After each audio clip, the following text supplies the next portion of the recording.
पैसे कमाने के इस पूरे ब्रह्मांड में रास्ते बहुत सारे, एक दो नहीं। आप नौकरी कर लो, कोई भी नौकरी। और एक चीज, आप जितना ज्यादा पैसा कमाना चाहते हैं वैसा ही काम आपको मिल जाता है, जितना पैसा आप कमाना चाहते हैं।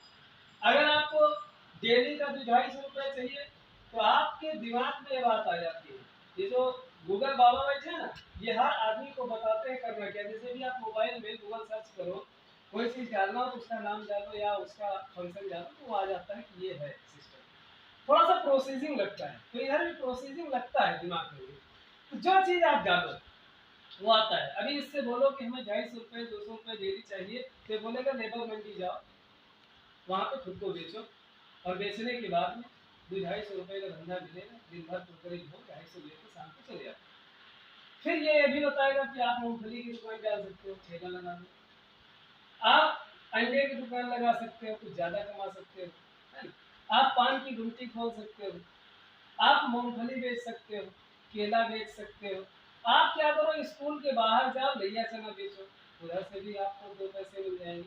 तो हर आदमी को रास्ते बहुत सारे हैं, पैसे आप हर जगह कमा सकते हो। लेकिन कुछ चीजें मैं बताना चाहूंगा। जैसे अभी तक की 4 कैटेगरी है पैसे कमाने की। एक है एम्प्लॉय,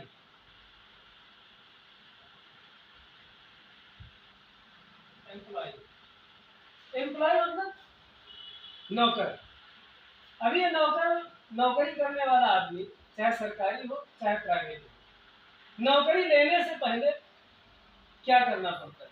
नौकरी लेने के लिए आपको तैयारी करनी पड़ती है, पढ़ाई करनी पड़ती है, एजुकेशन लेना पड़ता है। और पढ़ाई करने में जो पैसा खर्च हो, भाई इंटर, हाई स्कूल इंटर का कोई आज माने नहीं, क्या है? कोई मायने नहीं। आपको हाई स्कूल इंटर में कोई अच्छी नौकरी मिलनी नहीं है, पहली चीज। दूसरी चीज, अच्छा पैसा लगेगा तो आप अच्छी पढ़ाई कर पाओगे, और अच्छी पढ़ाई करने के बाद 20, 25, 30 साल गुजारने के बाद जब आप नौकरी करोगे तो उस नौकरी में भी आपके पास एक टाइम बाउंड होगा। सुबह 7 बजे आना है, 8 बजे आना है, टाइम टू टाइम आना है, ड्रेस कोड में आना है, सारा सिस्टम आपको फॉलो करना पड़ेगा। फुल डे आपको नौकरी करना है। और जिसके भी अंडर में आप नौकरी कर रहे हो, जिस भी बंदे के अंदर में आप नौकरी कर रहे हो, वो जो चाहे वो करवाओ, जो चाहे वो करवाओ। कोई जरूरी नहीं है कि आप यहाँ पे आए हो, आपको ये वाली कुर्सी मिल गई तो यही कुर्सी है आपकी। अगर मालिक ने चाहा तो दूसरा काम ये ले सकता है, क्यों? और आप नाम को नहीं कर सकते। तो एम्प्लॉय। दूसरी चीज, अगर किसी कारणवश ये नौकरी करने वाला बंदा 6 महीने के लिए घर बैठ जाए, 6 महीने वाला बंदा अगर 6 महीने तक अपनी ड्यूटी पे न जाए तो क्या उसको सैलरी मिलेगी? नौकरी भी जा सकती है, किसी कारणवश नौकरी बच सकती है अगर कोई बहुत ज्यादा अच्छी पकड़ हो तो, है ना? और हमें तो नहीं लगता कि आज तक किसी की नौकरी बची हो 6 महीने छोड़ने के बाद, बचती रहेगी। दूसरी चीज, अब इसका हम ज्यादा डिफिनेशन करेंगे तो समय ज्यादा लगेगा, थोड़ा सा हम शार्ट करेंगे, है ना? दूसरी श्रेणी आती है सेल्फ एम्प्लॉय। सेल्फ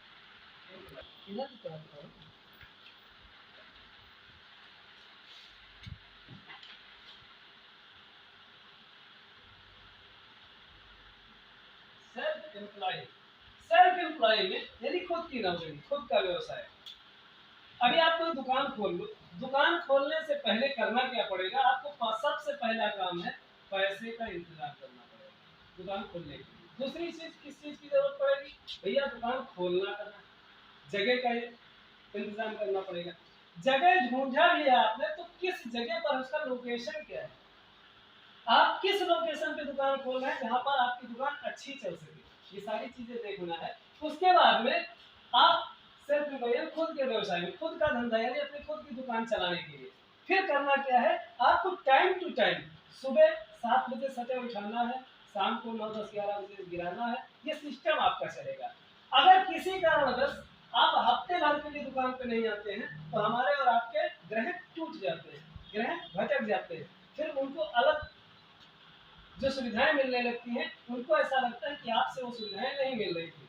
दूसरी चीज, यहाँ पर चोरी, घाटा, उधार ये होने का डर होता है, और लोगों को होता भी है कि नहीं होता? जैसे होता है। तो सेल्फ एम्प्लॉय में भी सारा चक्कर है। दूसरी चीज, एम्प्लॉय हो या सेल्फ एम्प्लॉय हो, ये नौकरी कर रहा है, ये अपना खुद का कारोबार कर रहा है, एक दिन ये इंसान धरती पे नहीं रहेगा, और जब नहीं रहेगा तो इसकी नौकरी कौन करेगा? ये एम्प्लॉय जो है इसकी नौकरी कौन करेगा? ये जब धरती पे नहीं होगा तो इसकी नौकरी कौन करेगा? कोई दूसरा करेगा। भाई अगर आज मैं हूँ, अपनी नौकरी कर रहा हूँ, 15-20 हजार, 25 हजार, 30 हजार, 50 हजार जो भी कमा रहा हूँ, अपने 2 बच्चों को, बीवी को, माँ बाप को पाल रहा हूँ, खिला रहा हूँ, पिला रहा हूँ, अपने परिवार को किसी तरीके से चला रहा हूँ। अगर मैं आज ना रहूँ तो मेरे परिवार को पैसा कहाँ से आएगा? पैसा आना बंद हो जाएगा तो मेरे परिवार का जीवन स्तर घटेगा, परेशानी बढ़ेगी। सेल्फ एम्प्लॉय में भी वही जरिया है। मैं आज दुकान चला रहा हूँ, किसी कारण अगर मैं बस कल ना रहूं तो वो दुकान कौन चलाएगा? है ना?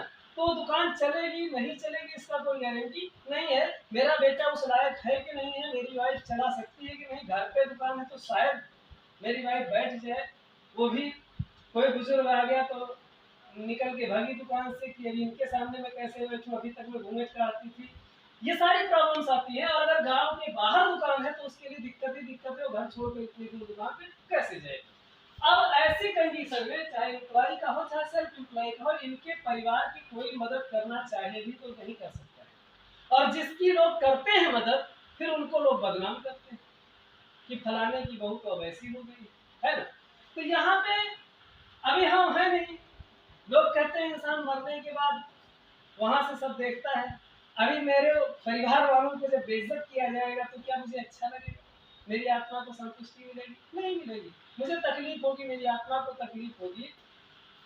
अब ये दोनों सिस्टम तो समझ से बाहर है, और इन दोनों सिस्टम में 95% लोग फंसे हुए हैं। कितने परसेंट? 95% लोग, ये लोग 95% लोग यही दो काम में फंसे हुए हैं। और ये बहुत ज्यादा पैसा भी नहीं कमा पाते, मात्र 5% पैसा कमाते हैं। मात्र 5% का पैसा ये 95% लोग कमाते हैं। इधर हम आ जाते हैं इन्वेस्टर, बिजनेसमैन, और इधर आ जाते हैं इन्वेस्टर। बिजनेसमैन, अभी लोग गुमटी खोलते हैं, उनके यहाँ जाओ आप, उनकी मम्मी से पूछो, उनकी बहन से पूछो, उनके भाई से पूछो, उनकी वाइफ से, उनके बच्चों से पूछो, पापा क्या करते हैं, आपके हस्बैंड क्या करते हैं, आपका बेटा क्या करता है, तो लोग जानते क्या करते हैं? बिजनेस करते हैं। क्या करते हैं? बिजनेस करते हैं।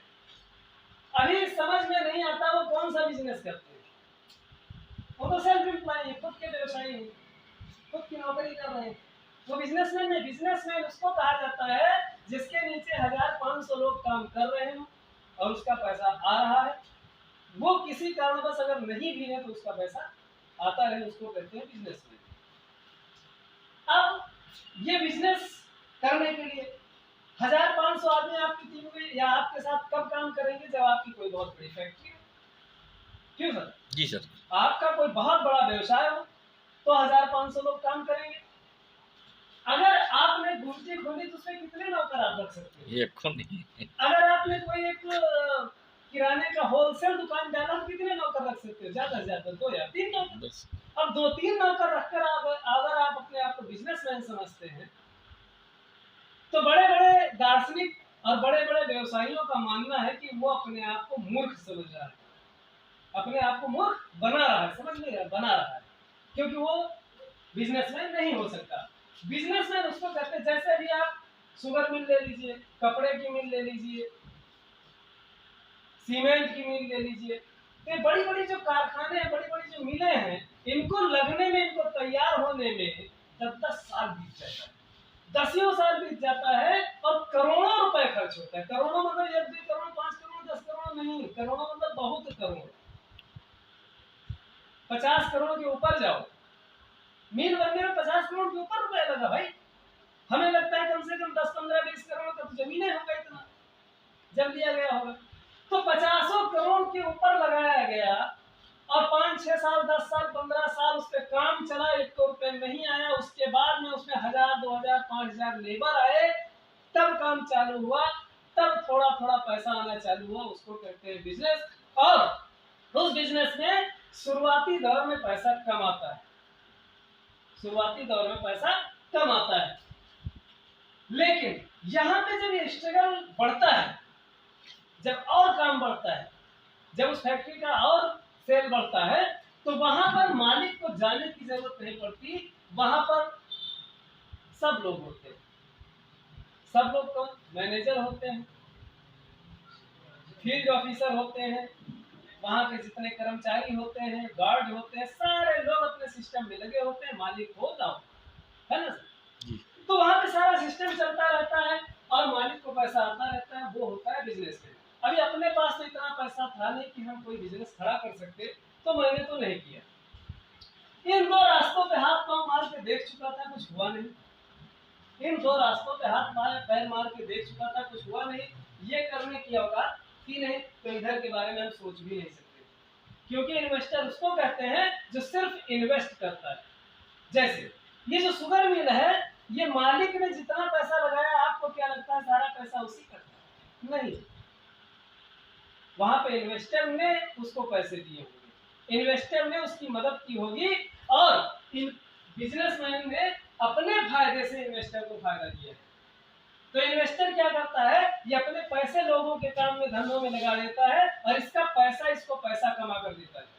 ये तन मन धन से कहीं, मतलब तन मन से कहीं नहीं रहता, इसका सिर्फ धन लगता है और इसके पास धन आता रहता है, पैसे से पैसा बढ़ाता है। तो यहाँ के बारे में तो मैं सोच ही नहीं सकता था। जब मैं बिजनेस नहीं कर सकता था तो इन्वेस्टर बनने की कोई सोच हो ही नहीं सकती थी। लेकिन अगर आप चाहते हैं कि हम बिजनेसमैन या इन्वेस्टर बने, तो एक पांचवा रास्ता है जिसको मैं आप लोगों को बताना चाहूंगा, जिसको कहते हैं Dhanvantari network marketing. Multi level network marketing एक ऐसा रास्ता है जो बिजनेस बनता है। शुरुआत में सेल्फ एम्प्लॉय की तरह काम करना होता है, शुरुआत में सेल्फ एम्प्लॉय की तरह काम करना होता है, और धीरे धीरे धीरे धीरे धीरे धीरे वो कन्वर्ट होता है बिजनेस में, बिग बिजनेस में, बड़े बिजनेस में, और फिर बड़े बिजनेस से आप इन्वेस्टमेंट जा सकते हैं, जिसका नाम है धनवंतरी इंस्टीट्यूट प्राइवेट लिमिटेड। ये एक ऐसी संस्था है जिसको चलाने वाले डॉक्टर रमेश पाटिल जी, जो कि एमडी लेवल के डॉक्टर हैं।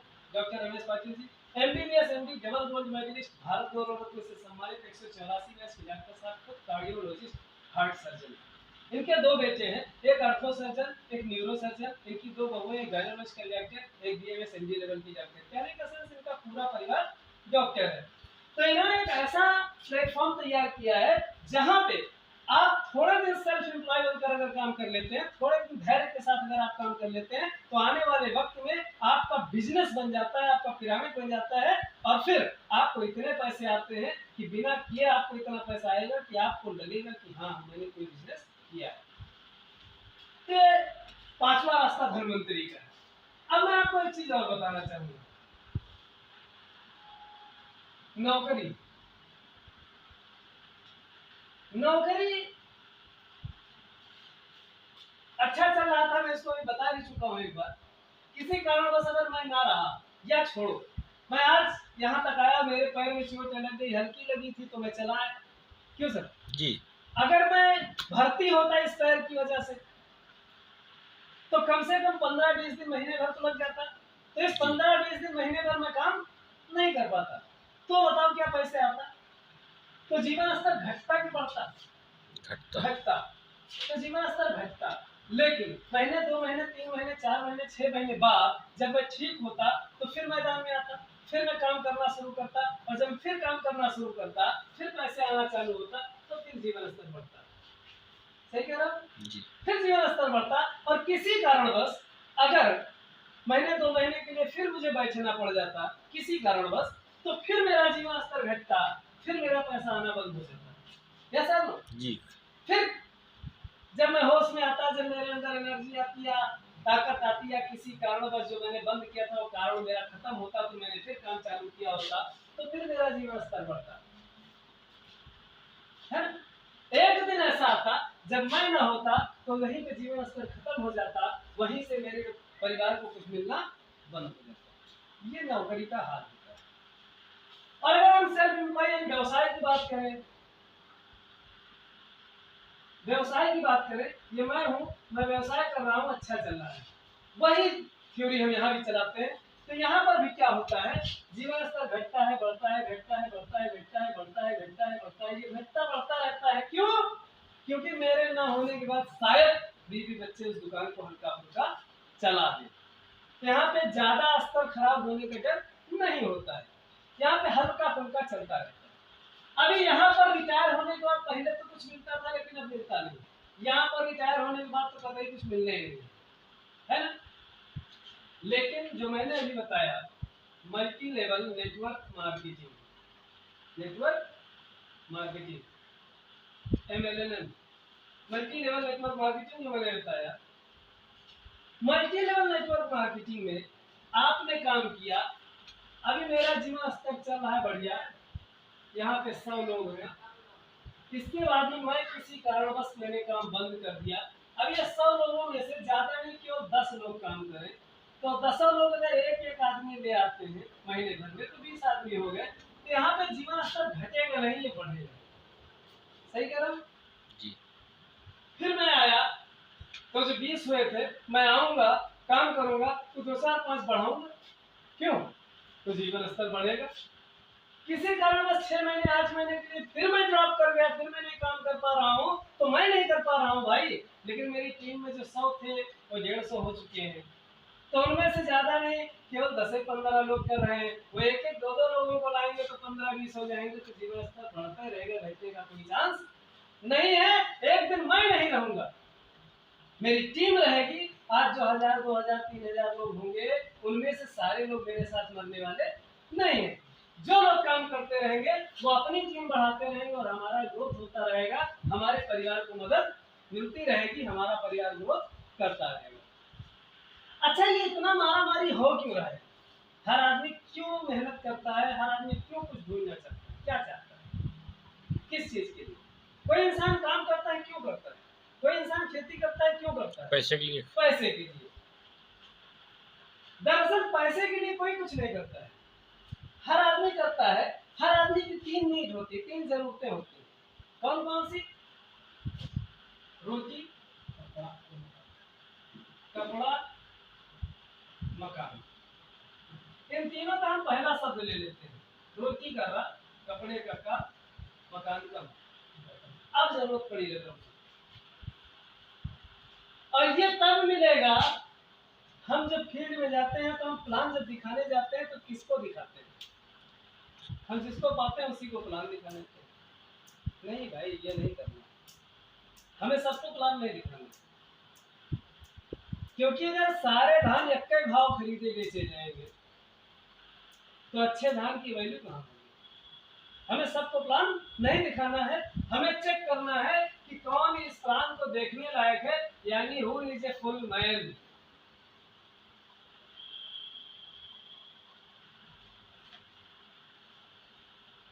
फुल मैन कौन है? अब सवाल साला खोपड़ी छनक गई कि यार पूरा आदमी कौन है? मतलब हर आदमी तो पूरे होता है, 2 हाथ 2 पैर 2 नाक 2 कान 2 आँख सबके है। फिर कहाँ से सवाल आ गया कि फुल मैन होना चाहिए? क्यों जैक्सन जी, है ना? ये सवाल आया कहाँ से भैया कि फुल मैन कहाँ से होगा? फुल मैन जो होगा वो आपके साथ आएगा, अगर फुल मैन नहीं तो आपके साथ नहीं आएगा। और अगर फुल मैन आदमी को आपने अपने साथ नहीं लिया तो इसका कोई मतलब होने वाला नहीं। फुल मैन का डिफिनीशन अगर करूं, मैन का MAN, M का हो जाएगा मनी, A का हो जाएगा अथॉरिटी,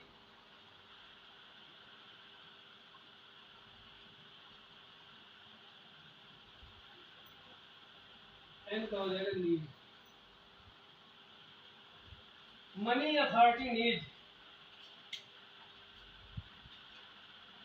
मनी, अथॉरिटी, नीड। अब आप देखो, हमने जिसको प्लान दिखाया है, क्या उसके पास कुछ पैसा खर्च करने के लिए पैसा है? क्या उसको पैसा खर्च करने की अथॉरिटी है, अधिकार है? क्या उसको पैसा खर्च करने की जरूरत है? फिर आ जाते हैं, क्या उसके पास पैसा खर्च करने का अधिकार है, यानी अथॉरिटी है? नीड यानी जरूरत है। फिर अथॉरिटी यानी क्या उसको अपने परिवार को चलाने की अथॉरिटी है? क्या उसको उसी के ऊपर पूरा परिवार पल रहा है? फिर क्या उसके पास नीड है पैसा कमाने की? क्या उसके पास नीड है, जरूरत है परिवार पालने के लिए पैसा कमाने की? अब नीड, क्या उसको जरूरत है किसी नए व्यवसाय की, किसी नए धंधे की? क्यों जी? क्या वो जो कर रहा है उससे संतुष्ट है? नहीं संतुष्ट है तो क्या वो नया कुछ खोज रहा है? मनी, अथॉरिटी, नीड, ये तीनों चीजों की उसके पास अगर है जरूरत, तो वो बंदा आपके साथ आएगा, कुछ सीखेगा और कुछ करेगा। लेकिन पप्पा कमा के दे रहे हैं, भैया घूम रहे हैं, तो भैया के पास नीड नहीं है। भैया के पास पैसा तो है, लेकिन अथॉरिटी किसकी है? अम्मा की है, पप्पा की है, मेहरबा की है, लड़का की है, बिटिया की है। तो वो आपके साथ आ तो जाए, लेकिन कैसे? अगर फुल मैन कोई नहीं है तो उसके परिवार को आपको समझाना पड़ेगा, समझ रहे हैं? अगर फुल मैन कोई नहीं है तो आपको उसके परिवार को समझाना पड़ेगा, इससे आपको सक्सेस मिल सकती है। और बाकी बहुत सारी चीजें हैं, सक्सेस होने के लिए और बहुत सारी बातें करनी पड़ेंगी, देखनी पड़ेगी। और मुझे लगता है आज के लिए इतना बहुत। आपको जा करके आप पहले करते थे। भाई साहब नमस्कार, मैं फला कंपनी से हूँ, मेरा नाम रजनीश चौरसिया, गांव मेरा पुरान है, पोस्ट सरेचा है, डिस्ट्रिक्ट अयोध्या है ना। मेरी तहसील रुदौली लगती है, थाना मेरा पटंगा लगता है। मैं फला जगह से आया हूँ, मेरे पिताजी का फला नाम है। मैं एक संस्था में काम करता हूँ जो हेल्थ पे काम करता है, आयुर्वेदिक एक संस्था है जिसका नाम है धनवंतरी डिस्ट्रीब्यूटर प्राइवेट लिमिटेड। इसके रचयिता डॉक्टर रमेश पाटिल जी, जो कि एमबीबीएस एमडी गोल्ड मेडलिस्ट है। तो सर मैं आपसे कुछ बातचीत करना चाहता हूँ। आपको ऐसे बात नहीं करना है, आपको ऐसे बात नहीं करना है। जिससे मिलो आप, अगर नए आदमी से मिलते हो तब तो आपको ये सही है। दूसरी चीज, अगर नए आदमी से मिलते हो तो सबसे पहले उससे दोस्ती बनाओ। क्या करना है? दोस्ती बनाना है, उसको डायरेक्ट अपने बारे में बताना नहीं है। अपना नाम बताओ, पता बताओ, बस इनफ। भैया मैं आयुर्वेदिक कंपनी में काम करता हूँ और मेरे पास बड़ी बड़ी बीमारियों का इलाज है, अगर कोई जरूरत होगी तो बताना। इतने पर बंद करो, प्लान मत करो, उससे दोस्ती करो। क्योंकि लोग आपके प्रोडक्ट से नहीं जुड़ते, लोग आपसे जुड़ते। अब नए आदमी के पास आप गए हो और उसको बता रहे हो कि स्मृति रिच बहुत अच्छा है, उसको बता रहे हो ये शैम्पू लगाओ बालों के लिए बहुत अच्छा है, बाल झड़ेंगे नहीं, बाल काले नहीं होंगे, दो मुहे नहीं होंगे, बाल पतले नहीं होंगे, बाल में ये नहीं होगा, बाल में वो नहीं होगा, बाल ऐसा नहीं होगा, बाल वैसा नहीं होगा, वो से पहले पक्का पकेगा नहीं और आपके खुदे पके। क्यों? वो देख रहा है कि आप खुदे मतलब खेजा लगा क्या है, वो कैसे मान ले बड़ा अच्छा शैम्पू। तो उसको पहले शैम्पू मत दिखाओ, उससे इतना बता दो कि मैं एक संस्था में काम करता हूँ जो आयुर्वेदिक संस्था है, ये मेरा नंबर रखो, कभी जरूरत पड़ेगी बताना। और उससे हाल चाल लो, कहते यार आपसे मिलकर बहुत अच्छा लगा, फिर उससे हाथ मिलाओ, कहते आपसे मिलकर बहुत अच्छा लगा, आप बहुत अच्छे आदमी है। इतना कह करके चलिए ठीक, मैं आपसे फिर मिलूंगा, आपका नंबर मैंने ले भी लिया है और आपसे हाल चाल होती रहेगी, चले जाओ। फिर उससे बीच बीच में हाल चाल लो, बातचीत करते रहो। इससे क्या होगा, आपकी उससे ताल्लुकात बनेंगे, दोस्ती बनेगी, फ्रेंडशिप होगा। जब फ्रेंडशिप हो जाए तब आप उसके घर जाओ या कहीं उसको बुला लो। जब उसको बुलाओगे, उसके पास बैठोगे, वो आएगा तो चाय पियोगे या कोई नाश्ता साथ में करोगे, सारी बातें चीतें होगी। तो उन सारी बातचीत में आप क्या करोगे? अपना इंट्रोडक्शन दोगे और फिर उसका उसका जब आप इंट्रोडक्शन दोगे तो आपको पता करना है कि इसके घर पे है कौन, इसके माँ है, पिताजी हैं, भाई हैं, बहन है, शादी हुई कि नहीं हुई, बच्चे हैं कि नहीं है। उसके पूरे घर की जांच आपको निकालनी है, लेकिन सस्पेंस में निकालनी है। अगर आप डायरेक्ट निकालने की कोशिश करोगे तो प्रॉब्लम आ सकती है सस्पेंस में। जैसे आपके पिताजी ठीक ठाक हैं, अगर नहीं है, नहीं भैया वो तो है, सॉरी यार गलती होगी मुझे मालूम नहीं। और माता जी? हाँ माता जी, क्या हाल है माता जी? ठीक ठाक? हाँ माता जी ठीक, कोई दिक्कत तो नहीं होती? नहीं जी कोई दिक्कत नहीं। फिर शादी हो गई भैया? हाँ शादी हो गई। वाइफ ठीक ठाक रहती है? हाँ ठीक है, सब ठीक है। बच्चे ठीक, बच्चे हैं कि नहीं है? जब पूरा आप हुलिया लोगे तो आदमी की जो कमजोर नस होगी, हो सकता है उस दिन ना बताए आदमी, तो वहीं पे पूछ मारो, क्लोज करो, निकल लो, प्लान मत करो, प्लान मत करो, हाल चाल लो, नाश्ता पानी करो, वो ये समझेगा आप सिर्फ मिले थे नाश्ता हाल चाल के, उस दिन छोड़ दो, फिर अगेन ट्राई, दूसरी बार मिलो, फिर यही थ्योरी, अगर उसकी कोई कमजोरी होगी, कोई बीमार होगा तो वो बताएगा, है ना। बिटिया शादी करने वाली है, बहन शादी करने वाली है, भाई शादी करने वाला है, या उसकी एजुकेशन पे इतना खर्च आ रहा है, वो एफर्ट नहीं कर पा रहा है, उसके पिताजी या माताजी बीमार हैं, उनको बीमारी पे जो है जो खर्च आ रहा है उसको एफर्ट नहीं कर पा रहा है, उसको बड़ी बीमारी ठीक नहीं हो रही है। देखिए होता क्या है, जब आप किसी की कमजोर नस को पकड़ लेते हो तो आसान हो जाता है। दूसरी चीज, जब उससे इतनी सारी बातें करोगे तो उसकी ये तीनों चीजें बाहर आ जाएगी। मैंने क्या बताया, नीड, उसकी जरूरत, अथॉरिटी, उसकी नीड, यानी कमजोर नस पकड़नी है। अगर आपको कोई आपके सामने आ जाए और बोले मुझे आपसे कुश्ती लड़ना है, और वो आपसे बहुत धुआंधार इंसान है, कई कुश्ती वो जीत चुका है, तो आप जीत पाओगे? नहीं जीत पाओगे। लेकिन अगर आपको पता चल जाए कि उसकी ये कमजोर नस है, तो गिरा लोगे कि नहीं गिरा लोगे? एक छोटी सी कहानी सुनाऊंगा, अभी क्लियर हो जाएगा कि कमजोर नस से क्या होता है। ध्यान से सुनना, कहानी में कई अर्थ निकलते हैं। एक आदमी था जो एक हाथ से बेकार था, अपंग था, उसका एक हाथ यहाँ से था ही नहीं, हैंडीकैप। वो आदमी जिला से निकलता, लोग कहते क्या है यार, बेकार आदमी है, ये आदमी तो किसी काम का नहीं है, एक हाथ का आदमी कोई आदमी होता है। उसने क्या किया, वो एक दिन गया एक पहलवान के पास और उसने कहा पहलवान से कि मुझे आप कुश्ती सिखा दो। क्या सिखा दो? कुश्ती सिखा दो, मैं आपसे कुश्ती सीखना चाहता हूँ। उन्होंने कहा तुम कुश्ती सीख के क्या करोगे? उसने कहा मैं कुश्ती इसलिए सीखना चाहता हूँ क्योंकि मैं वर्ल्ड में चैंपियन बनना चाहता हूँ। कहाँ का? हिंदुस्तान और यूपी का नहीं, अपने जिले का, क्षेत्र का नहीं, पूरे वर्ल्ड का, पूरे विश्व का मैं चैंपियन बनना चाहता हूँ। उस पहलवान ने कहा भैया मेरे पास इसका कोई थ्योरी नहीं, आपको मैं नहीं बना सकता। वो आदमी चला गया, ढूंढते ढूंढते कोई दूसरा पहलवान मिला, उसके पास गया, उसने उससे यही प्रस्ताव रखा कि उस्ताद, मैं आपको उस्ताद मानता हूँ, आप मुझे कुश्ती सिखाओ। उसने कहा क्यों सीखना चाहते हो? उन्होंने वही बात कही, मुझे विश्व का चैंपियन बनना है, नंबर 1 आना। उनको कई लोगों ने रिजेक्ट किया। अंततः एक बहुत बुजुर्ग सा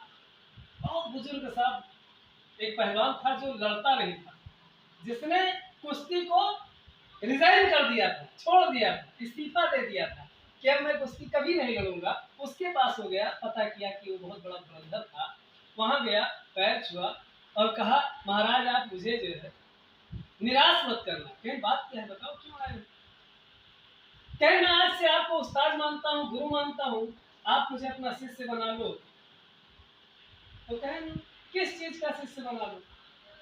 कहें मैं बनना चाहता हूँ वर्ल्ड का चैंपियन कुश्ती में। कहें तुम कुश्ती क्यों लड़ना चाहते हो? क्या जरूरत है तुम्हें कुश्ती लड़ने की? उन्होंने कहा मैं विश्व का चैंपियन बनना चाहता हूँ, ये मेरी जरूरत। कहें फिर भी क्यों?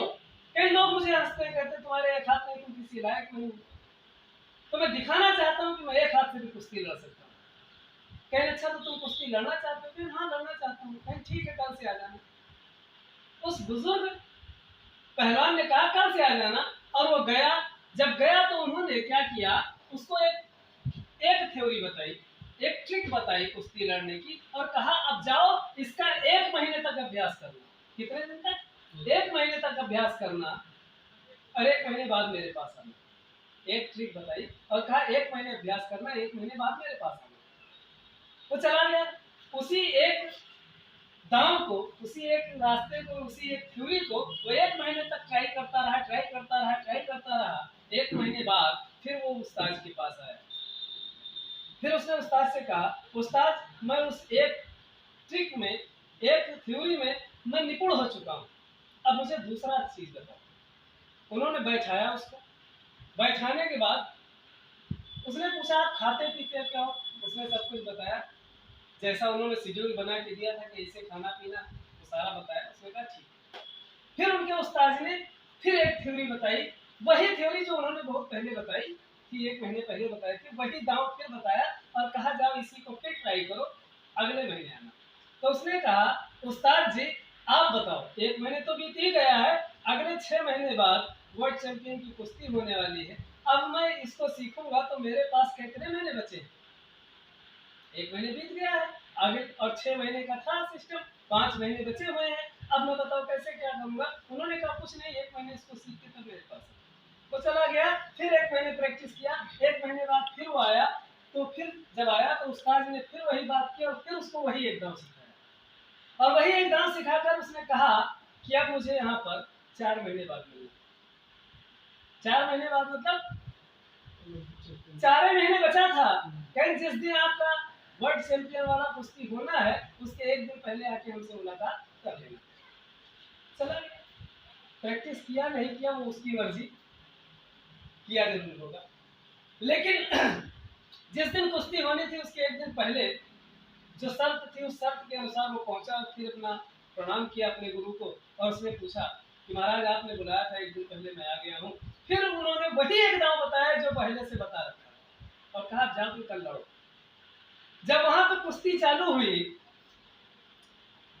तो वो जिस दांव से लड़ रहा था वो दांव ऐसा गुरुजी ने बताया था कि उस दांव में विपक्षी पार्टी ऐसा फंसा कि उसका वो हाथ जो कटा हुआ था बिना उसको पकड़े वो गिरा ही नहीं सकता था। ऐसा दांव था कि उस हाथ को, जो हाथ कटा हुआ था, उस हाथ को बिना पकड़े इस आदमी को गिरा ही नहीं सकता था, उसके पास वो हाथ ही नहीं था तो क्या गिरा सकता, और वो पूरे विश्व का चैंपियन बन गया। समझ रहे? तो अपनी कमजोरी को, इसमें बहुत सारे अर्थ निकलते हैं। पहली चीज तो अपनी कमजोरी को मजबूती बना लो, दूसरी चीज जो कमजोर नस है उसी को पकड़ लो। जो विपक्षी पार्टी थी उसकी कमजोर नस क्या थी? इसका वो हाथ जो नहीं था, और इसकी मजबूती क्या थी? वो थी जो इसका वो हाथ नहीं था। नस वही कमजोर थी दोनों के लिए, लेकिन इसके लिए अच्छा साबित हुआ और उसके लिए बुरा साबित हुआ। तो दोस्त आपकी जिंदगी में भी बहुत सारी चीजें आएंगी, आपको ये देखना है कि सामने वाले की नस कौन सी कमजोर है, उसी को पकड़ना है और घुमाना, बाजू गिर जाएगा। बात समझ रहे? इसको चेक करने का सिंपल सा थर्मामीटर है, सिंपल सा थर्मामीटर। आप जब भी बात करो दिमाग की खिड़की खोलकर और उससे ऐसा बात करो कि उसके घर तक घुस जाओ, बैठे बैठे, जाने की जरूरत नहीं, बैठे बैठे उसके घर तक घुस जाओ, उसकी पूरी हुलिया ले लोगे, उसकी कमजोर नस मिल जाएगी, उसकी नींद मिल जाएगी, उसकी अथॉरिटी मिल जाएगी। पैसा है कि नहीं खर्च करने का? अगर 1500 की आईडी वाला होगा तो 1500 की आपको पता चल जाएगा, 3000 की औकात वाला होगा 3000 पता चल जाएगा, और 50,000 वाली औकात का होगा तो 50,000 पता चल जाएगा, क्योंकि आप खोद खोद के उसकी नीड को निकालते रहोगे और आपको पता चल जाएगा कि वो फुल मैन है कि नहीं, और फिर आप आसानी से उसकी आईडी लगा सकते। क्लियर हो गया?